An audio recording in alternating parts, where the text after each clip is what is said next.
Hello and welcome. In this episode, I have a conversation with Tom Murray about AI and its ethical alignment with human values. But before you hear it, I want to say something about Tom. First of all, he's a dear old friend of mine, going back 25 years. We were both in a very small philosophical discussion group that met weekly and consistently for several years at a local cafe in Northampton, Massachusetts called the Haymarket.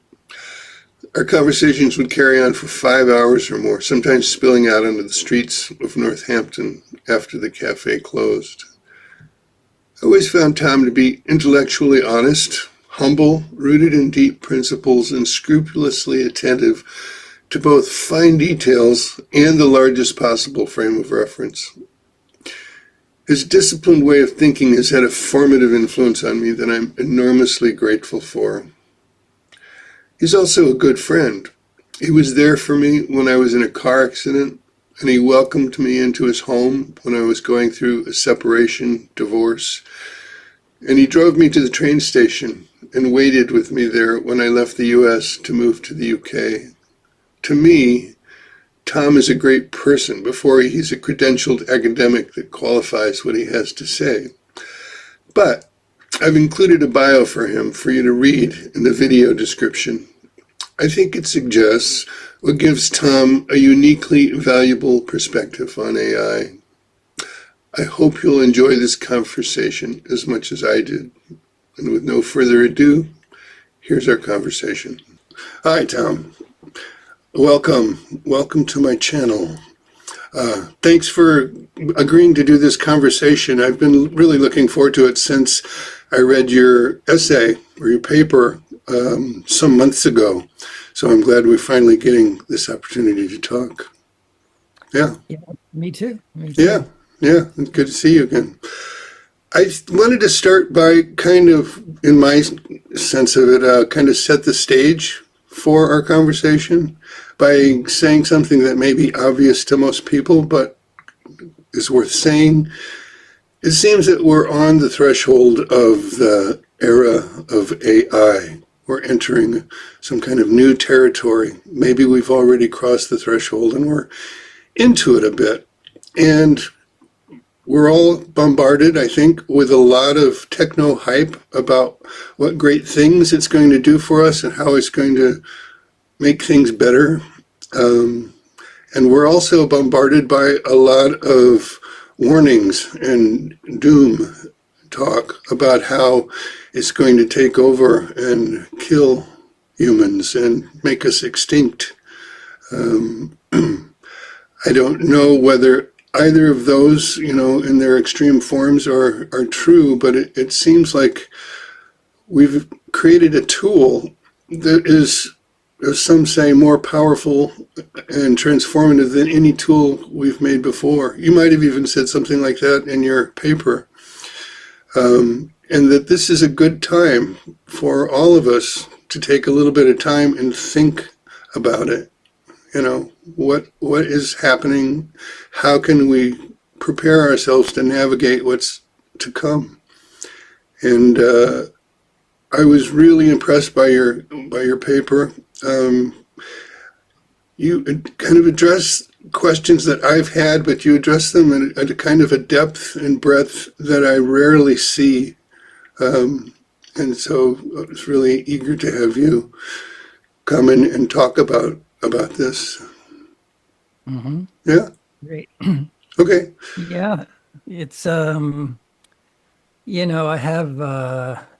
have some background in working in technology and AI, mostly on the academic side over many years, but hasn't been that long that I've been kind of chewing on the bigger pictures on AI, sort of more philosophical and existential questions. And this is really the first piece of writing that I've put out that kind of summarizes my perspective on it. And so I haven't actually had a lot of opportunities to talk with people about it. So this will be This will Oh, be good. okay, good. You're going to help me remember what I actually put in that 25 page Yeah, thing. yeah. I have And yeah, yeah. I have that experience with my own work sometimes. I don't remember what I've said. yeah, but I did find, at first when I was writing it, I thought, well, maybe this will just be a nice kind of summary for the average reader who's not in the field about the issue of AI alignment and the various, trying to clarify some of the various questions and themes that come up. But in the end, I felt like I did have my own perspective and things to contribute coming from largely my background in developmental psychology and integral theory and meta theory and things like that. So Hmm. I was happy with it when I finished it, and it's still in draft form, but Oh, is it?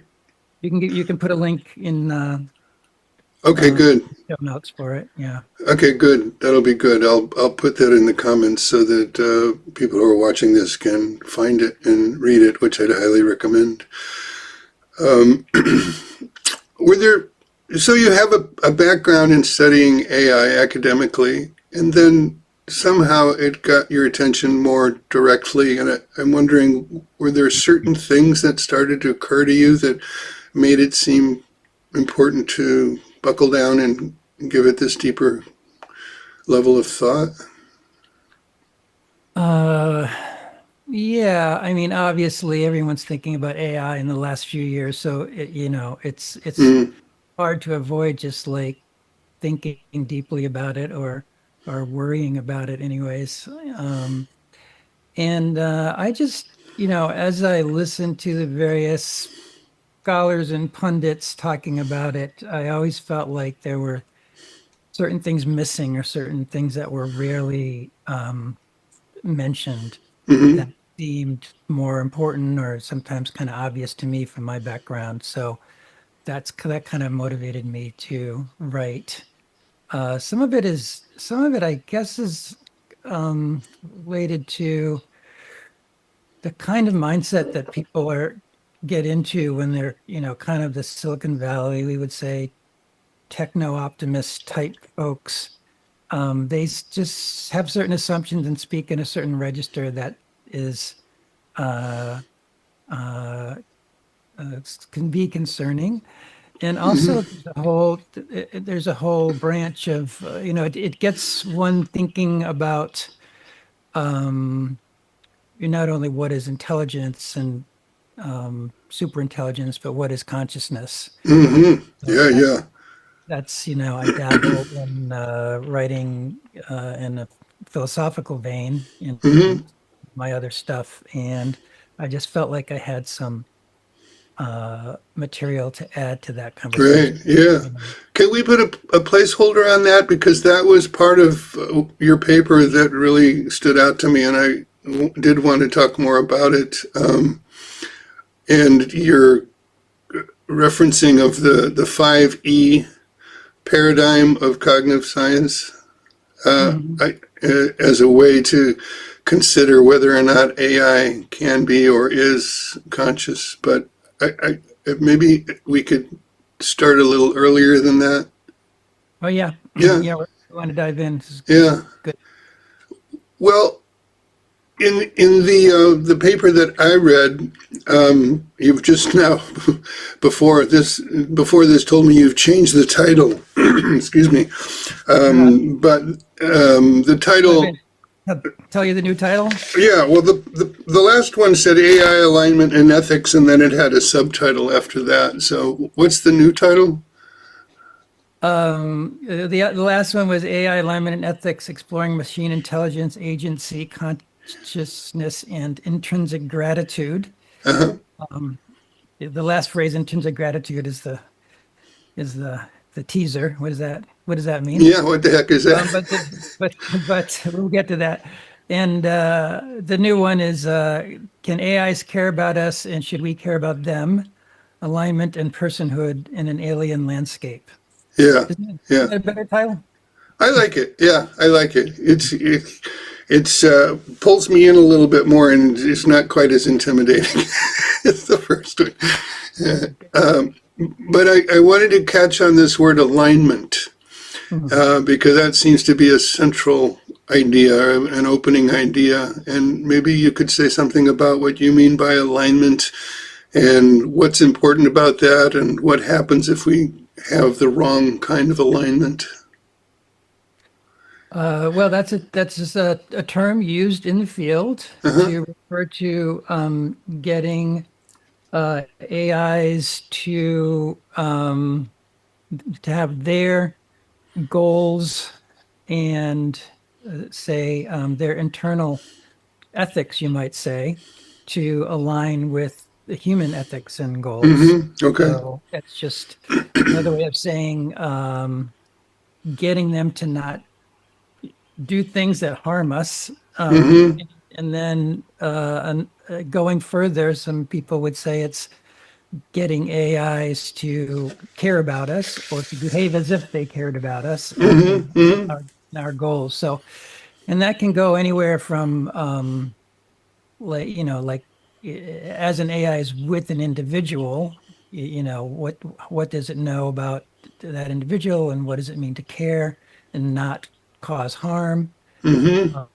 Or just a more kind of foundational sense of if AIs are going to be out in the world doing all these various things autonomously, what are the general rules of ethics and treating of Right. things ethically and well?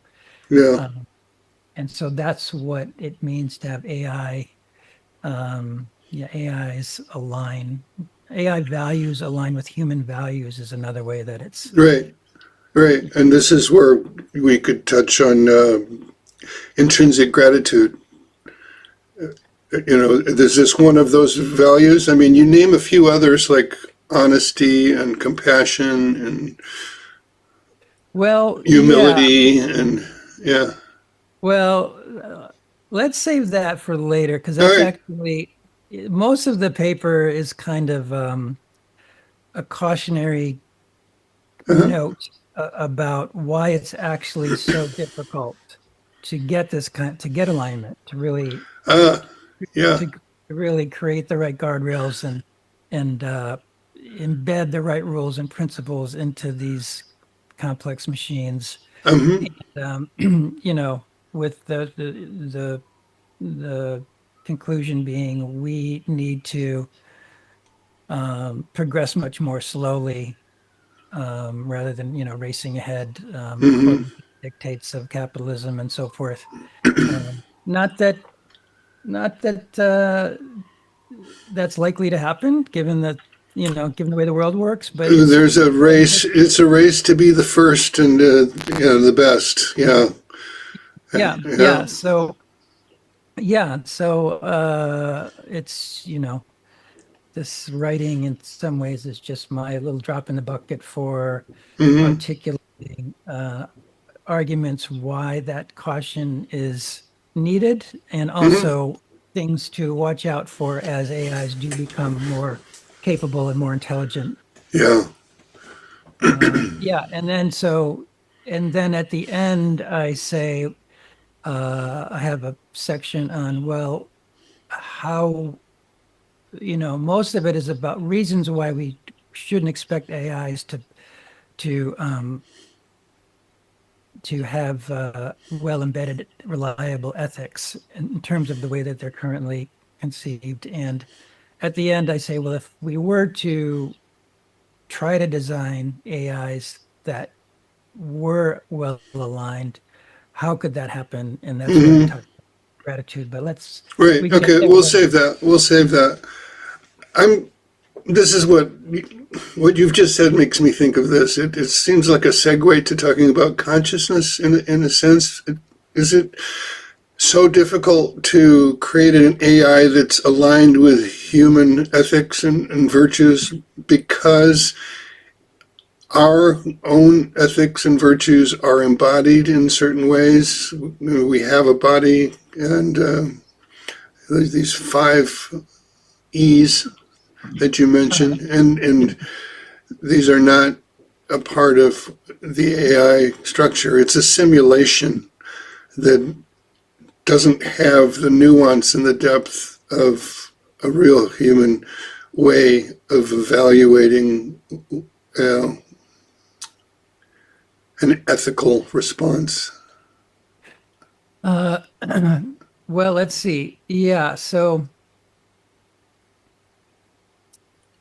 one of the main things that I'm arguing for in this essay is to not ascribe consciousness to these machines too early, Mm-hmm. Mm-hmm. um, because um,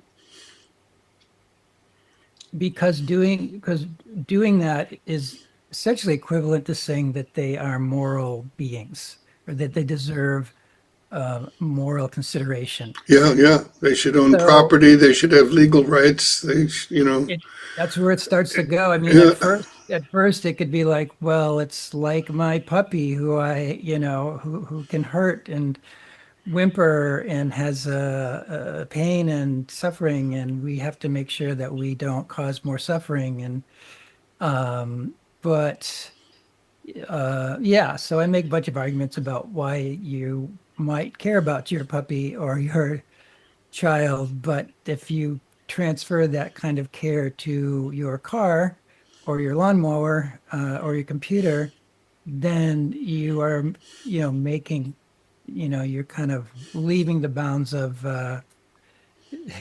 consensual reality yeah. or You're sanity.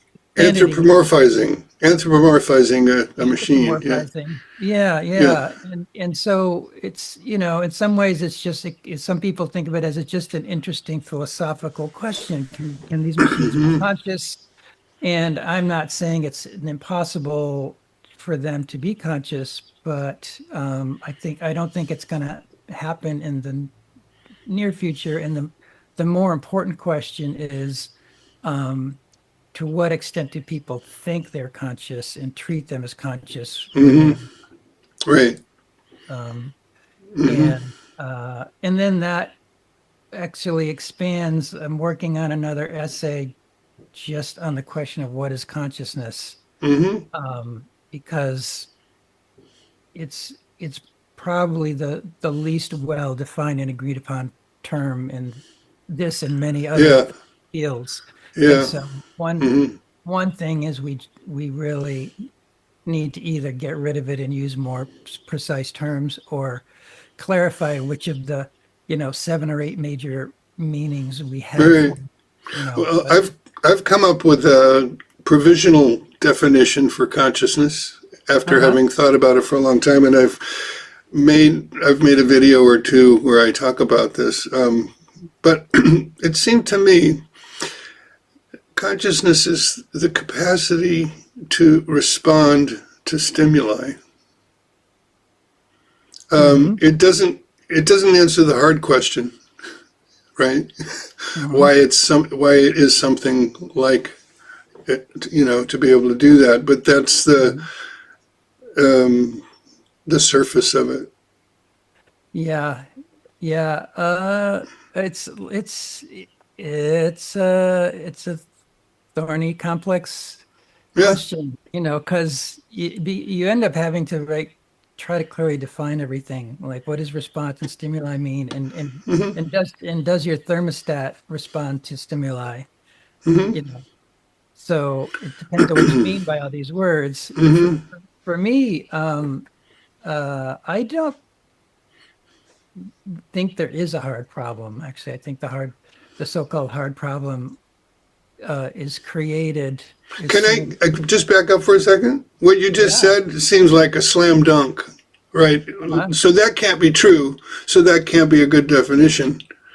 But what uh, if you're comparing it to some other definition of what consciousness is, and it doesn't yeah. fit with that?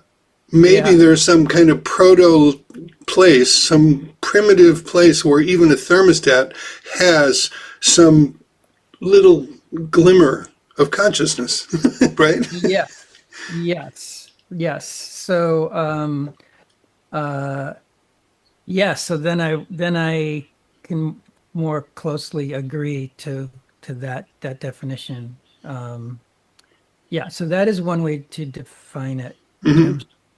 terms, and our uh, esteemed colleague Ken Wilber has talked about this idea of proto-consciousness and uh, Hmm.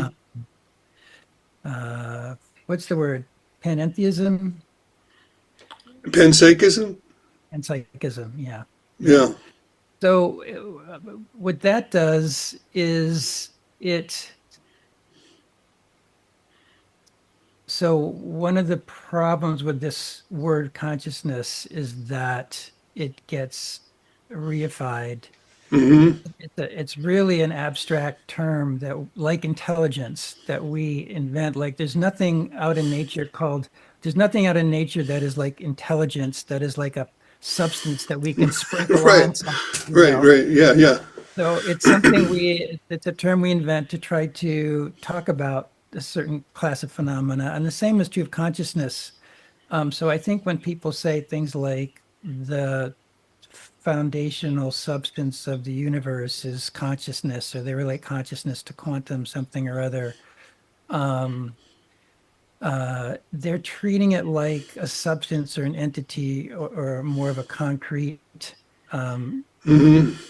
thing than it actually is, as as an abstract concept that we. Right.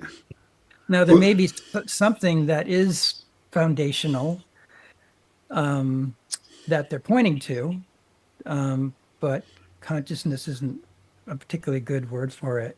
right. But so if it's not like a thing that you can point to and either have or not have, um, and you think of it more flexibly, then you can't. It's better, I would say, to treat it as a spectrum, which is what you're pointing to. It's Yeah. like Yeah. kind of process, and you can have a little bit of it or a lot of it, Hmm. and yeah, and Yeah. so in that sense, Uh-huh. we can Uh-huh.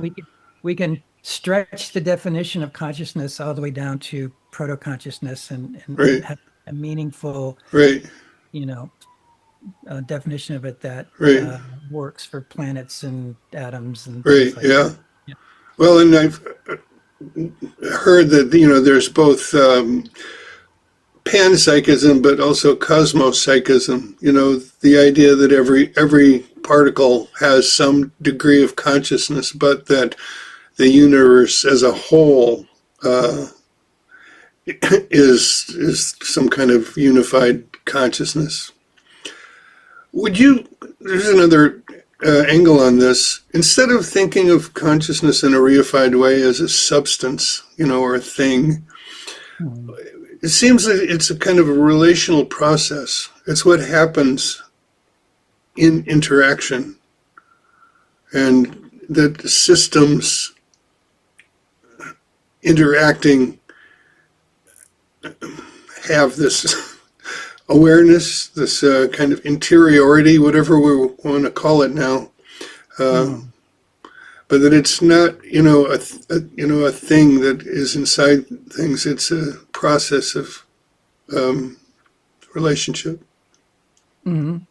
Yeah, well, that my preferred definition of consciousness is simply experience or interiority. Okay.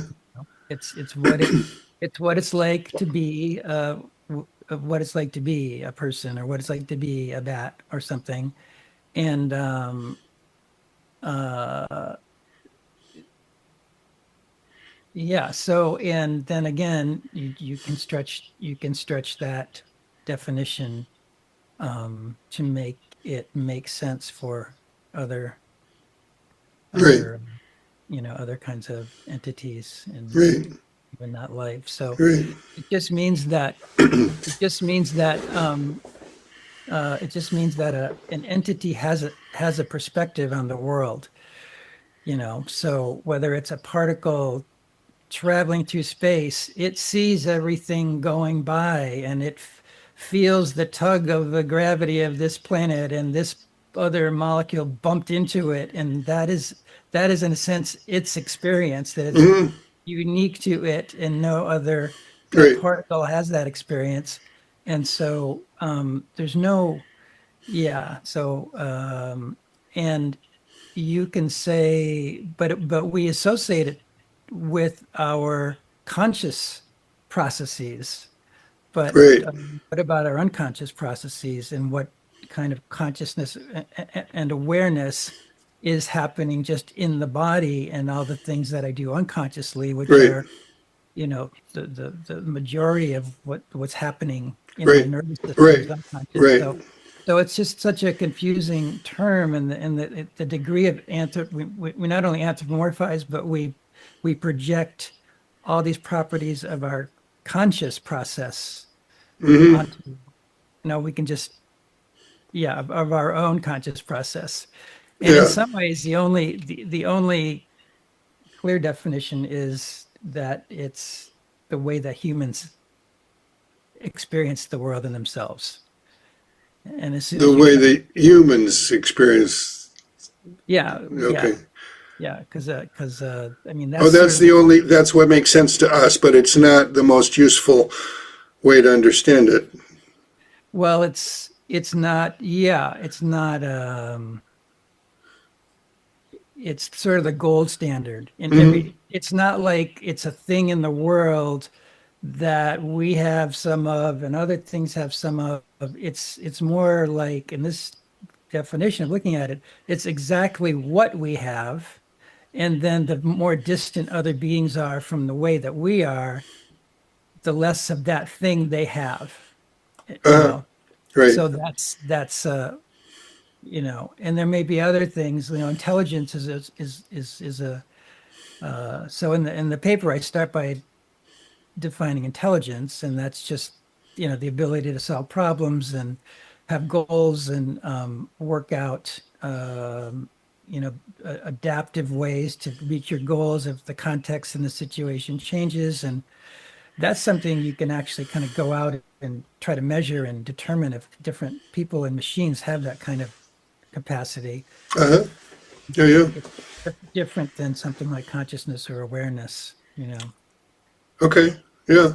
And so it's easy to imagine that we are at a certain level of intelligence, and some things could have larger intelligence and less intelligence on that Right. spectrum. Yeah.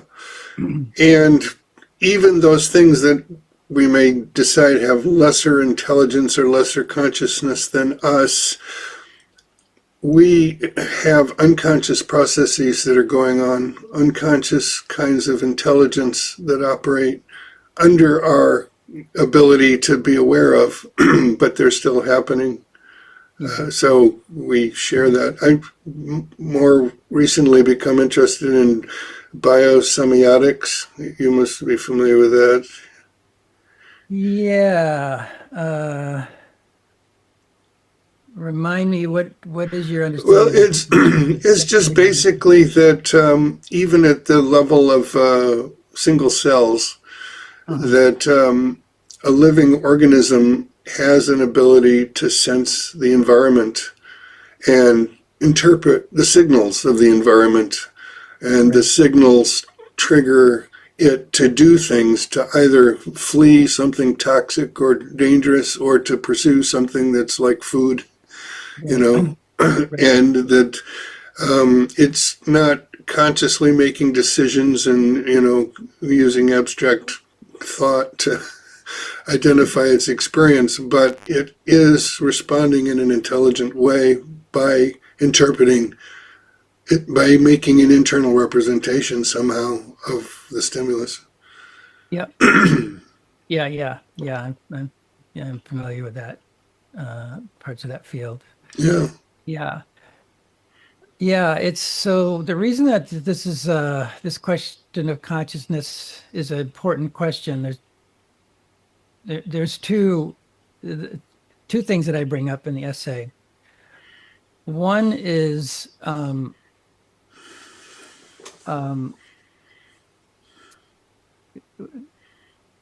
consciousness is related to the ability for uh, organisms to understand each other Hmm. and care about each other. And the more different the the cognition between two beings, the less they can really understand each other, and the less they can. So that means it's harder to communicate the nuances and subtleties. It's harder to empathize. It's harder to negotiate um, and understand the needs and the experience of the other entity. And so it's harder to have a bidirectional ethical relationship Mm-hmm. Yeah, yeah. Right. farther that have more and more different kinds of cognition than you do. So, Right.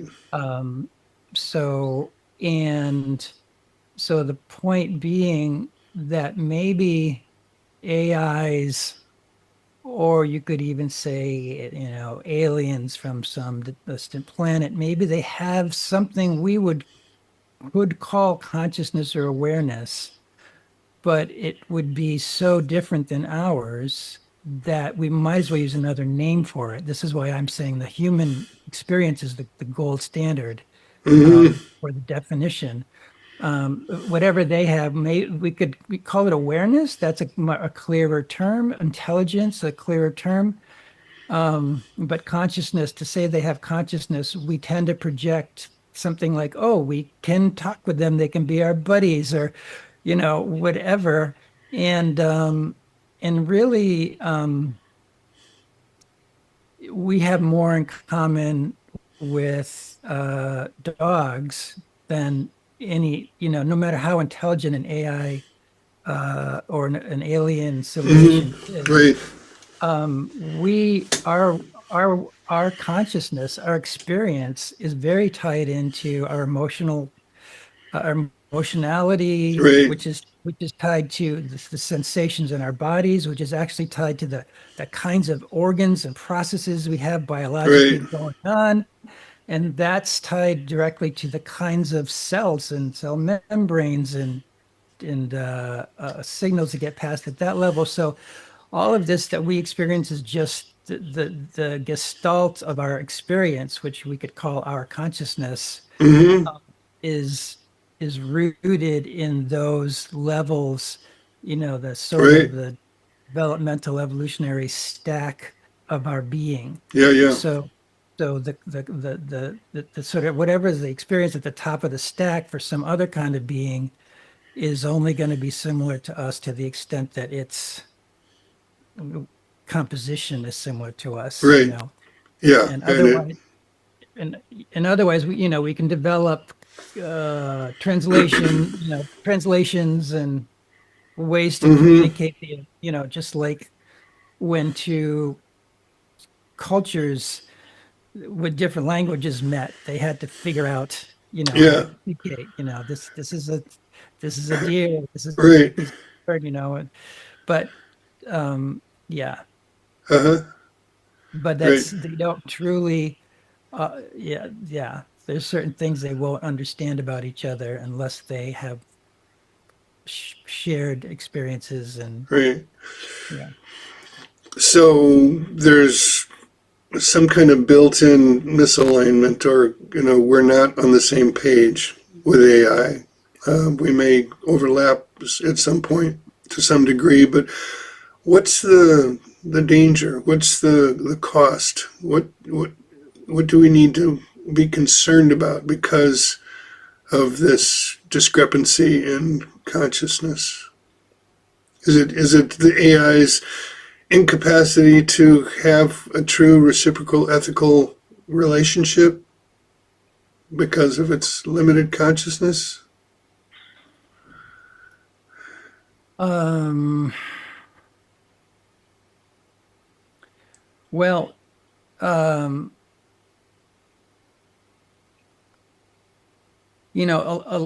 alignment as a field is just trying to get these machines to um, do the things we want them to do and not hurt us. And so Okay. that doesn't necessarily have to do with consciousness. All So right. you can sort of bracket out the question of consciousness there, and ask how is that going to be possible, and how is that um, why is that going to be difficult? Yeah, And and why is it important? Is there something well, that could go wrong, if we well, make it's wrong assumptions about it? yeah, well, it's important for two reasons. And in the essay, first they talk about intelligence, and intelligence is important because intelligence, confers power. So any entity that can outsmart another entity has power, or can have power over them. And in Mm-hmm. particular, they can sort of model or simulate the mind of the other entity, uh, and manipulate them, deceive them, and so forth. And so it's like we do with our kids as Mm-hmm. adults, Mm-hmm. superior intelligence than kids, and we can tell them, we can manipulate their experience by saying, okay, well, you've got two choices. Do you want the broccoli or the potatoes? And they choose what we know how they must think, and uh, we outsmart them in that way. And the ice cream is not an option in that all right, scenario. yeah, yeah. So, you see it. Yeah, you see it in the All right, movies. What's the Darth Vader move? It's a very intelligent uh, being. And intelligence, of course, does not mean something is ethical. all right, That certainly all doesn't mean right. that it's happy or anyways good. So intelligence is the first thing, and agency is the And that's second. what I was just thinking. Yeah, this leads right into talking about agency, maybe. Yeah. So agency is just the ability to do things in the world. So Mm-hmm. as long as a computer is in its own box and doesn't have hands and things that reach out and manipulate things in the world, um, it's within certain guardrails. Although what it can manipulate is people and use Mm-hmm. people as its tools, Right. and Yeah. people Yeah. are the most powerful tool in the world So. if you Mm-hmm. have one at your puppet. But yeah, so AIs are going in our phones and our refrigerators and our cars and our tanks and our battleships, and so it's very the why should we worry is very simply, the more intelligence and the more agency we give these machines, the more power they have.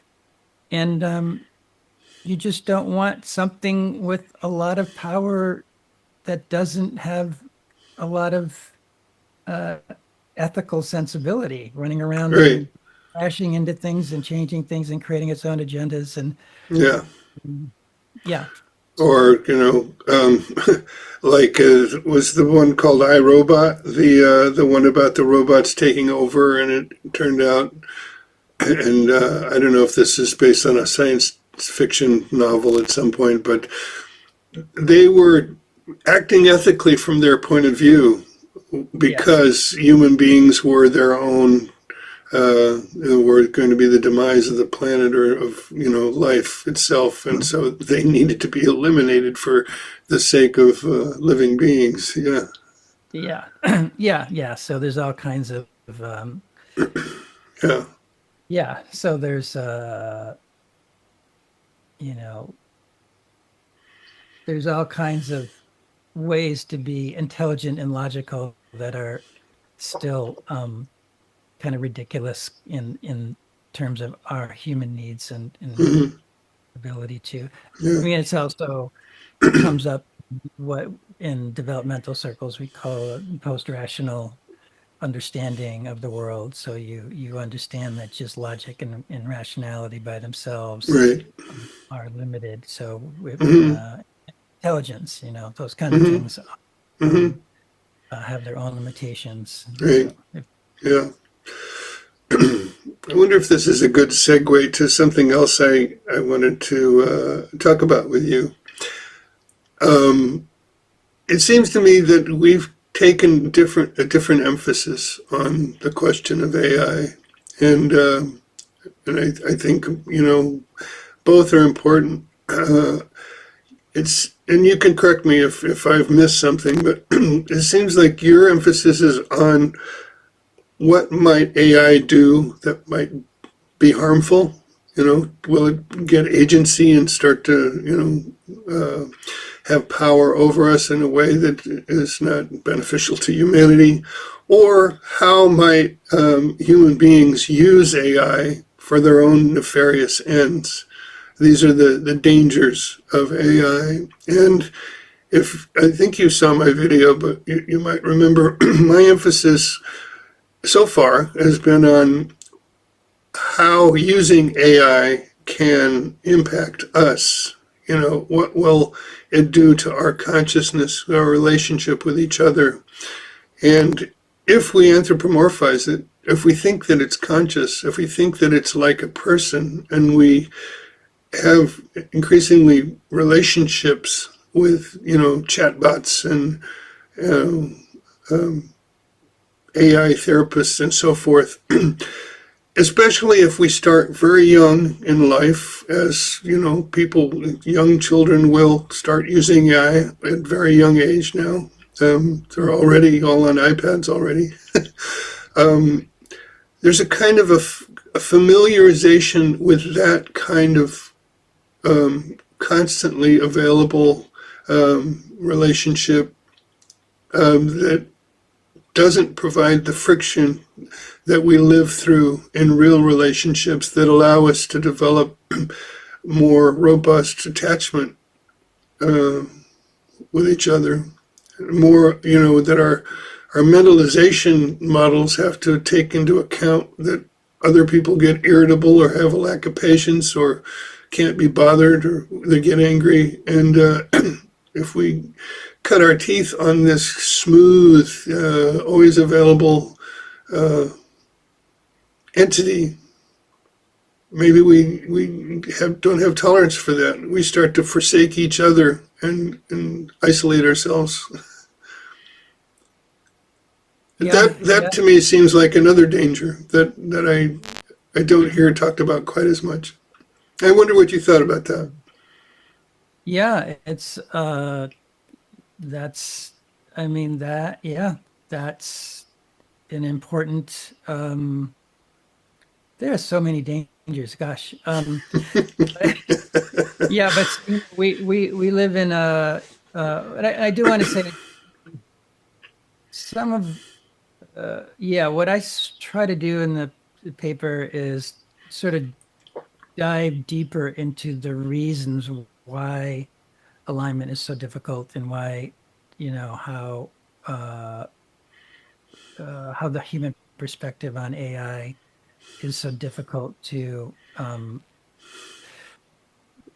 take account for. And so one of the things that what you're saying is their social media has uh, captured the attention of our youth and ourselves. It's sort of Mm-hmm. hacked into our reward system Yeah. and it's captured our attentional system. And with all kinds of, as you spoke of in your other session, all kinds of mental health Mm-hmm. problems. And yeah, AIs are, as you said, they're hacking into our attachment system, and they're not just going for and capturing our attention, they are capturing our intimacy, Yeah. Exactly. our, Right. our needs for intimacy. And yeah, it's just it's those kind of things, once you think them through, are so obvious to people like you and me, and you just the question, it's like, why don't the people driving the bus see this more clearly, And Mm-hmm. we can give all the reasons, but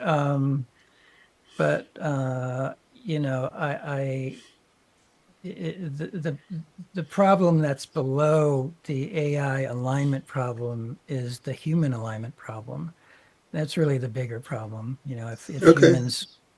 humans were if humans were ethically aligned with each other, then That's right. That's right. Yeah, I had written down a note here that I was going to ask you about that. There's the problem of being, AI being aligned with us, or us aligned with it in a human way. But what about us with each other? We haven't quite yeah, got that down yet, did we? yeah. So many people see this in terms of a moment in history where these amazing machines and tools being built that are going to whatever solve cancer and get us to the stars. And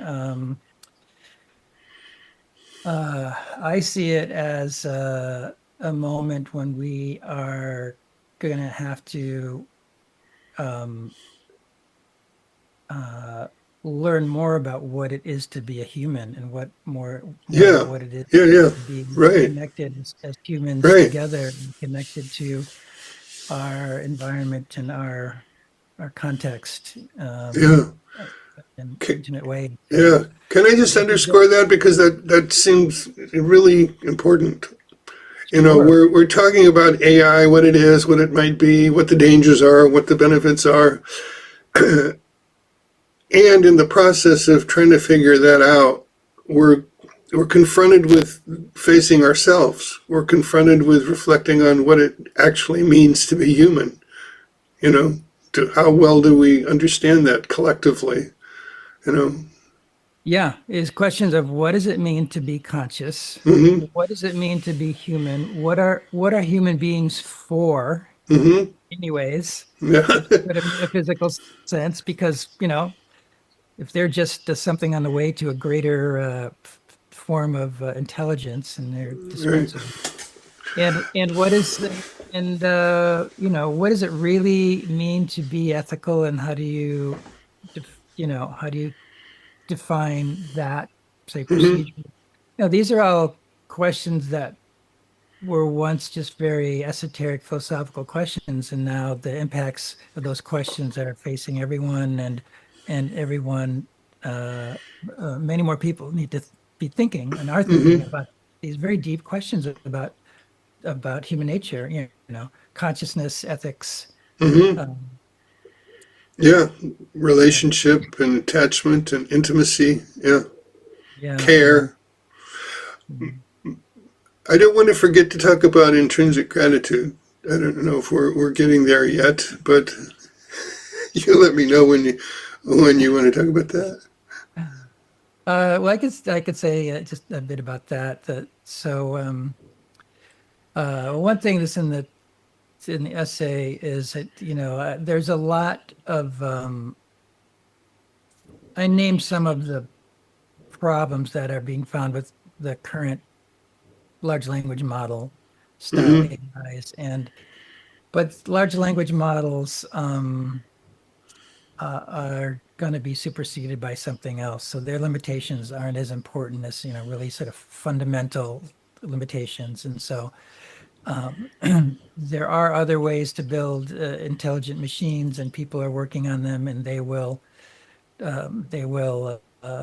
come along and supersede large language models. Okay. But one of the things that's problematic about large language models is that they they're trained with all this data on the internet, which is full of crap, right? And so then Mm-hmm. you have this model that you have to create, you have to do fine tuning and reinforcement learning and all these things to try to suppress and put band-aids on the unexpected or unwanted behaviors that it produces. It's And hallucinations and such, or yeah, yeah. some of them are because the training data has unethical and stupid Uh, stuff in it. Some of it is okay. because the architecture, the nature of the machine itself is, you know, Mm, hallucinates and can't reflect on its own thinking, and we can't inspect what it's doing inside. So it's a process. It's just a process of continuously adding, band-aids and adding complexity on top of complexity, which is bound to fail. It's sort of like having a code system of 100 rules, and you realize, oh, there's this case that we haven't accounted for, so we add another rule, but that actually interferes with this other rule we have, so we better add a patch on top of that to take care of that, and oh, some other consequence happens, and you just patch on top of patch on top of patch. So the only way to really get these systems to be aligned is to sort of go back to the basics, and try to talk about the foundations of how the software systems could be built.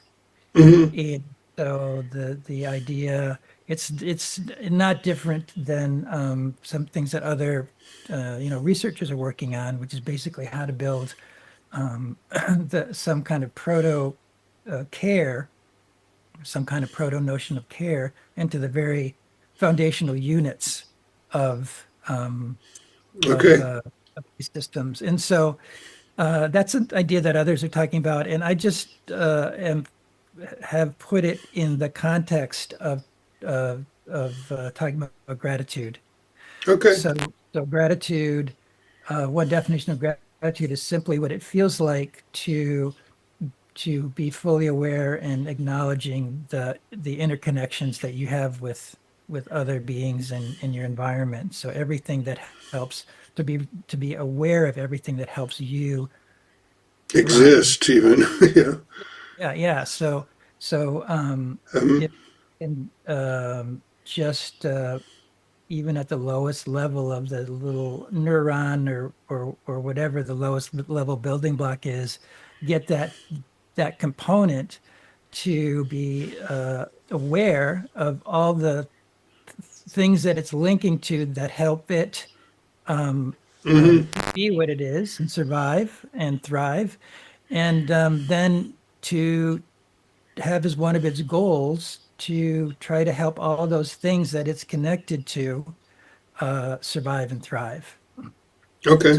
So if that it can happen in a very simple level at that lowest level, Hmm. then Hmm. that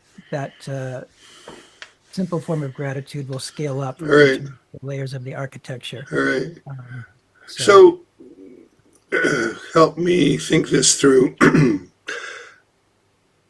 So the large language models, as I understand it, really kind of take in and digest what's out there, the information that's out there, and then they figure out how language works and they respond to a question based on language and based on the information that they access. And I've noticed more than a few times that it seems to spit back to me the kind of bias that I see in our culture, the bias that's out there in terms of what the prevalent information is.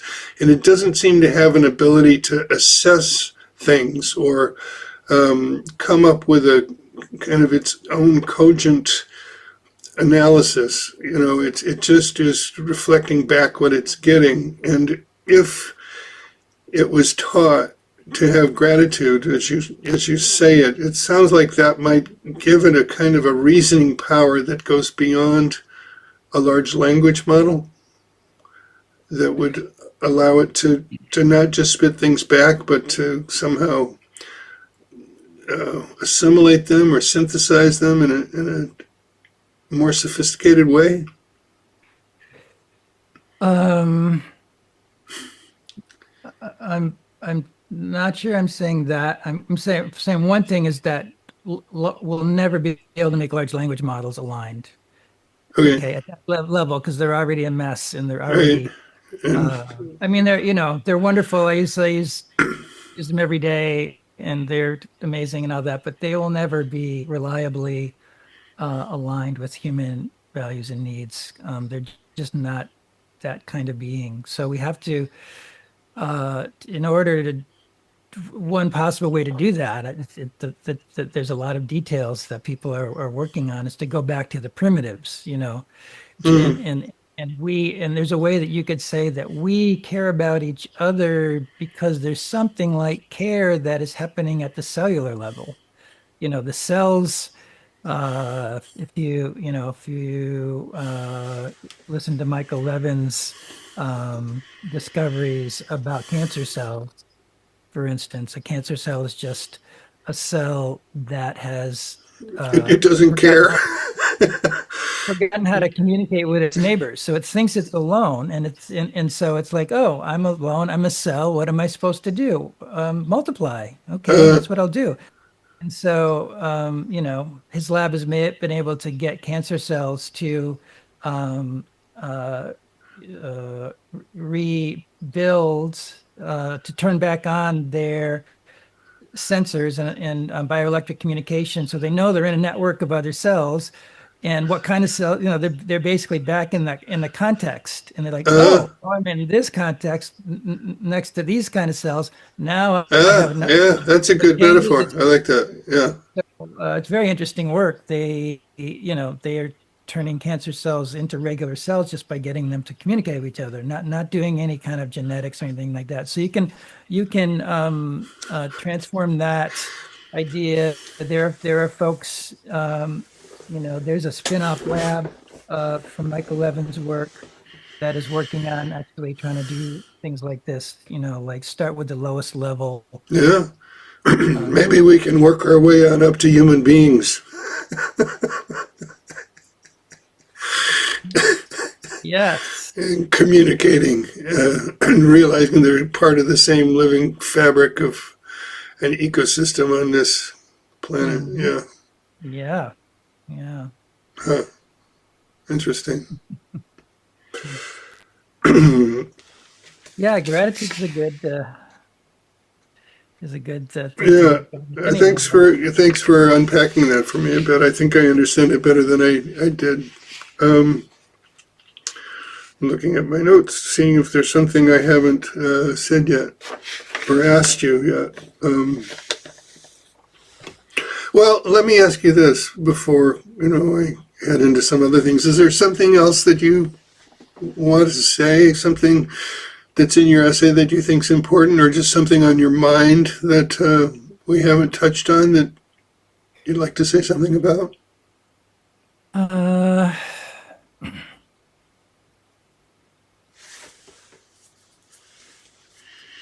no, I mean, again, I think the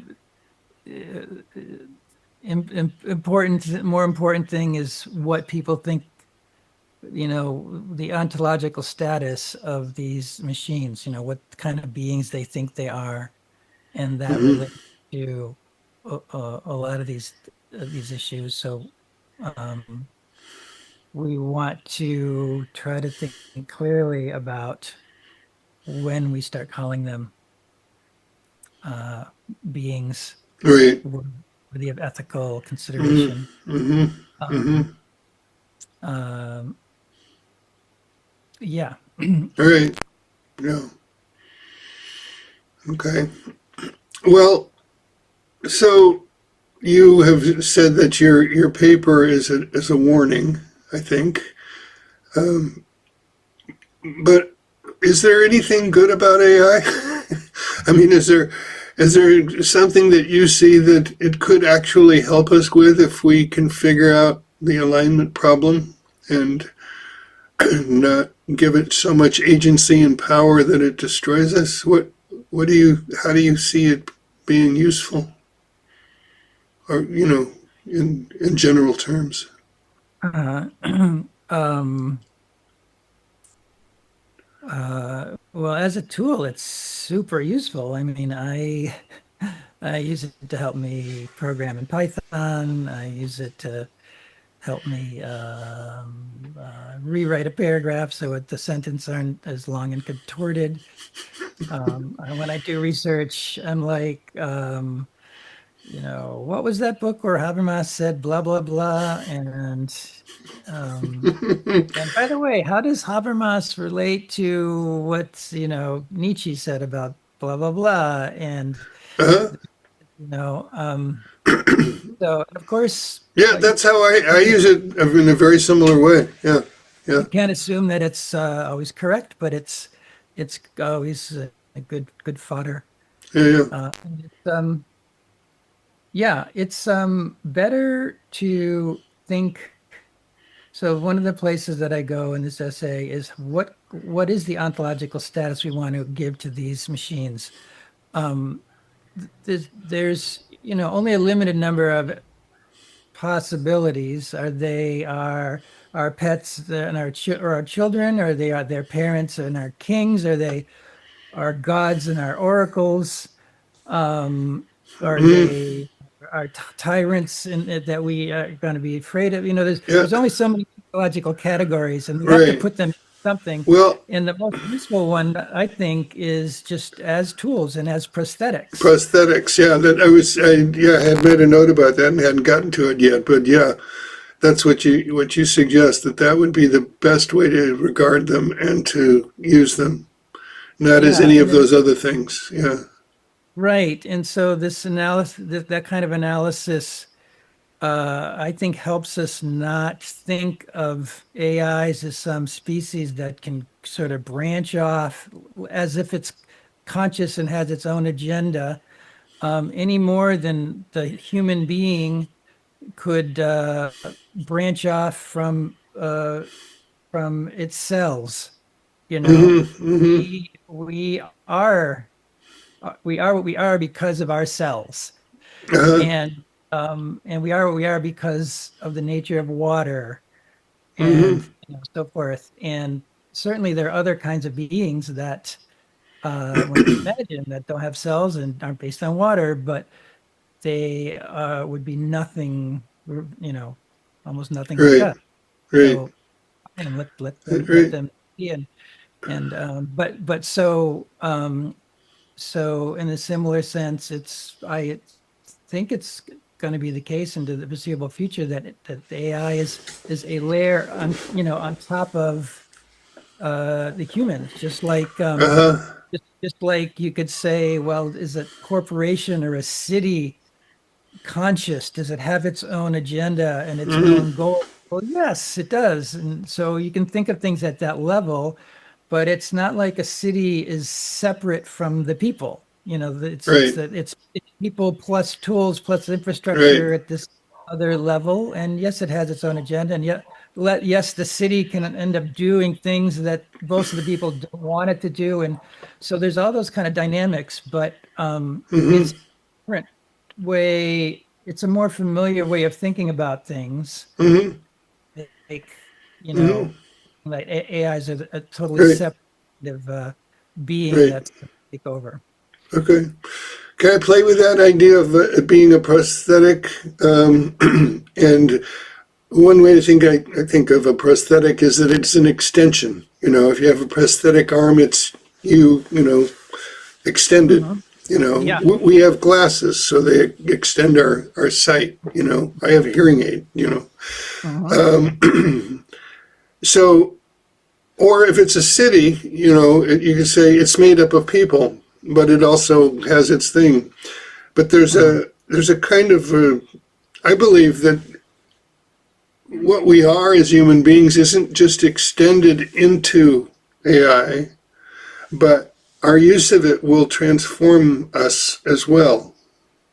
And Yeah. it doesn't have to be bad. It may be that it'll have some positive transformation, but almost every tool that we've created, from language to the printing press to, the automobile to the television to the computer, Hmm. they've extended our capacities, but they've also transformed our consciousness and our way of experiencing the world. And I think this prosthetic is going to do the same thing. Yes. Yes. Yeah.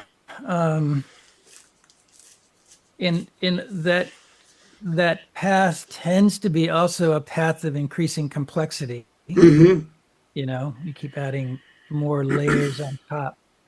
And one of the things that I write about in other places is how uh, how it's actually kind of a critique on this idea of transcending and include development being about transcending and including, Okay. because actually when you build another layer of complexity, or another layer of structure. Each layer of structure also occludes or hides certain things. So with each step of building more and more structure, you're hiding something, it then takes a certain kind of effort and motivation and perceptiveness to go back and undo what's hidden, kind of heal the shadow there. So, but this is Mm-hmm. just like you could say the understanding of the unconscious and the Mm-hmm. understanding of social dynamics and consent and all these things are, um, kind of, at least in our culture, kind of new depths of understanding the human condition. Uh-huh. This is just understanding that the the nature of development is also a new, so in other words, Mm-hmm. for millennia, forever, we always just seem to assume that, oh, a new tool, a new structure, it solves a problem, it's a great thing, and the idea that every problem that's solved creates new problems and it actually puts things in shadow, I think is a more of a new idea, Mm-hmm. and so that Yeah. needs to be learned more deeply. And all that just to say, it's more and more obvious, like social media, yeah, it's great, it's amazing, it does all these things that we could list. And this shadow side of it seems to be at least as large, if not larger, than its benefits. Yeah. Yeah. Until we like consciously go back and say, wait a minute, what are the things that we lost? What are the things that were hidden or Great. occluded, damaged, and then try to account for those, Yeah. kind Yeah. of slow down progress and go back and account for those. It's going to happen with AI too in spades, and Mm-hmm. so that it's just that way of looking at the progress of technology and of human consciousness and development is not very well understood, and yet it's essential to Mm-hmm. understand. Whenever you add new capacity, you put things into shadow. Mm-hmm. Um, and Right. there's no way to like think ahead of time, oh, how are we going to add this new layer of structure, complexity, and not create shadow? I mean, I could go into why it's impossible to do that. But it's always a backwards looking thing where you realize the damage that Mm-hmm. was done. Then you have to do Right. So it's healing not and like rebuilding. it's a mistake that we could have avoided. It's just a developmental process. We transcend and exclude, and then we begin to experience the negative consequences of our exclusions, and we have to go back and recover what we lost. And I think of that sometimes in terms of, when I think of archaic cultures, sometimes called primitive cultures, and what they knew and how they were socially, but Yeah. also in relationship to nature, in terms of their, what we can imagine about their relationship with their bodies, that we've lost a tremendous amount of that kind of earlier level of intelligence through all of our abstractions and Yes. our switching of our attention from our sensory fields to abstract representations of things. And, we've gained a lot by that, but we've certainly amputated a lot of our heritage that I think we need to go back and recover. That make sense? Yeah. Yeah, exactly. I Yeah, totally agree. Yeah. yeah. Yeah. Yeah. Yeah. Yeah. It takes away this idea of these less developed cultures as being just kind of quaint, yes, we should go back to the land and that kind of stuff. But it more puts a point on the fact that no, there are things that there are skills that they have and knowledge that they have that we have literally lost. Right, That not that we couldn't get it back, but we literally are clueless, just like they can't maybe drive a car. There right. are things that we can't do that are not just about foraging in the forest, which we don't need to do, but about understanding, say, the human condition and the self Sure. and Yeah. stuff like that. So, Well, yeah. I mean, if you were able to get a time machine and take somebody from, you know, that prehistoric period and put them in the middle of a metropolis, you would see that they would be very confused and dazzled and unable to quite function. But if you took one of us and put us back in their world, we would be no better off. yeah, yeah, yeah, and they would think we were pretty stupid. Yeah. And we would be from that in that context. Yeah. Yeah, All yeah, right. So maybe one more question. You yeah.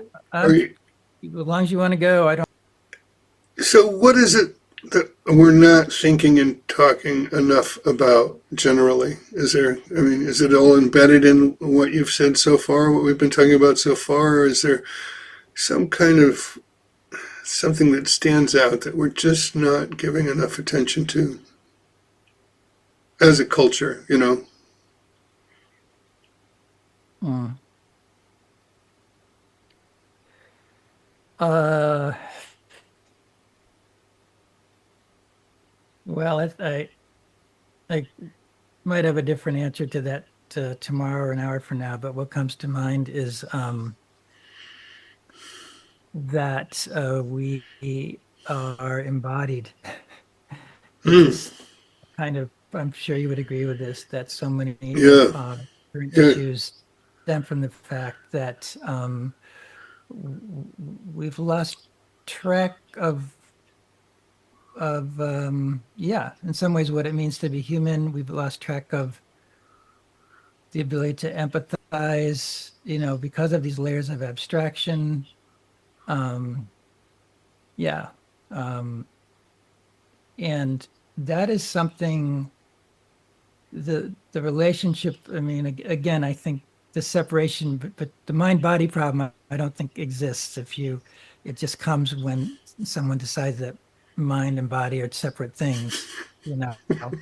Then Right, you automatically get the problem, and then you right, spend the rest of your life trying to solve it when you created it. right. Um, I mean, they're Yep. interesting questions, sort of in that territory, but it, that doesn't seem to be one of them to me. So, and the the relationship between the mind and or one's being and one's embodiment is something that just can be discovered through um, experience and careful reflection and meditation and all various Hmm. things. And so it's not like it comes from reading books or being told. And Hmm. so there's just a way that the gaze, the look is what tends to be more forward and outward um, nature of Western culture, and perhaps most of global culture these days is uh, could be turned around towards that more embodied understanding. Hmm. Up. So that's what came to mind. All right. Is that Yeah. No. it could be a That process.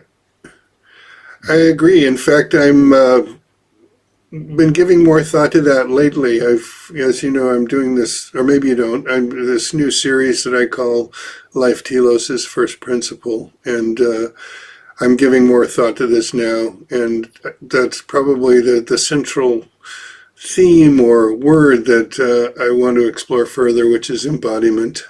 You know, Mhm. that AI is one thing, but simply our abstractions and our conceptual framing of everything and our kind of disembodiment and disengagement of our bodies from the natural environment seems to be the genesis of a lot of our anxiety and depression and addictions and all kinds of things. And if we consider life itself as a priority and as a kind of a fundamental value, then our own experience, our lived experience in a body, among other bodies, in nature, uh, seems to be some place we need to return our attention and our concern to again. Yeah, in nature and in social connection and social Hmm. resonance. Yeah. Yeah, yeah. Um, yeah, and I guess one could wonder why that doesn't happen more often, and um, it's a frustrating chicken egg kind of thing. I think the more that goes into shadow, and the more Hmm. abstraction, uh, the more that your abstraction causes you to do things that harm self or others, or that put more into shadow because you have to be more in denial, that um, Hmm. the more pain that builds up in the psyche, and the less likely you are to want to look at that stuff. So it's Right. kind of Right. And now we a, have all kinds of distractions and addictions we can get involved in that will mask that pain and keep it at bay for a while. I think yeah, there's also